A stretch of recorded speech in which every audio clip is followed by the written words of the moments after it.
Bonjour et bienvenue dans ce nouveau numéro du Point des marchés. Je suis avec Michel Portier, directeur général d'Agritel. Bonjour Michel. Alors avec 39 millions de tonnes de blé tendre récolté en France, c'est la deuxième meilleure récolte française après 2015.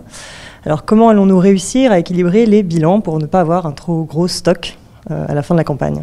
Nous allons devoir exporter. Exporter, grosso modo, on pense que sur les 39 millions de tonnes de production, il va falloir qu'on soit capable d'exporter 20 millions de tonnes. Sur les 20 millions de tonnes qu'on pourra exporter, on considère qu'il faudra faire entre 8 et 9 millions de tonnes en intracommunautaire et faire donc le solde entre 11 et demi millions de tonnes hors zone européenne, donc sur pays tiers. Donc quels sont les principaux concurrents de la France? Un petit peu comme ces dernières années, on va avoir la Russie et l'Ukraine. On le voit d'ailleurs dans les derniers appels d'offres de l'Égypte. Alors tout n'est pas noir, on est presque compétitif par rapport à la Russie, à l'Ukraine, voire à la Roumanie.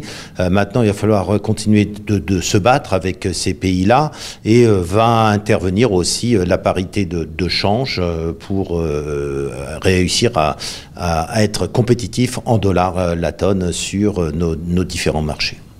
Est-ce qu'il y a d'autres pays ou d'autres facteurs qui pourraient venir concurrencer nos objectifs? Clairement, en deuxième partie de campagne, on risque d'avoir l'Argentine qui pourrait venir jouer les troubles faits.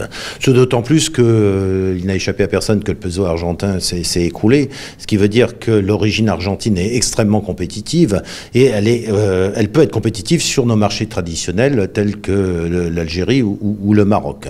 Donc on attend avec impatience d'ailleurs les élections en Argentine qui vont avoir lieu cet automne et on pense que le nouveau gouvernement argentin pourrait mettre des taxes à l'export, ce qui, somme toute, nous arrangerait bien. Et quel est le conseil d'Agritel ?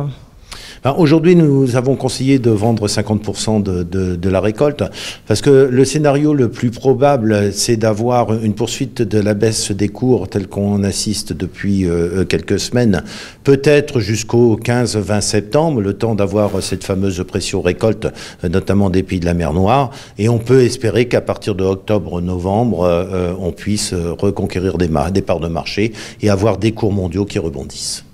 Merci Michel. Merci. Merci à tous de nous avoir suivis. Rendez-vous dans 15 jours pour un prochain point des marchés. Retrouvez les analyses d'Agritel sur le service expert Grande Culture de Planchamp.com.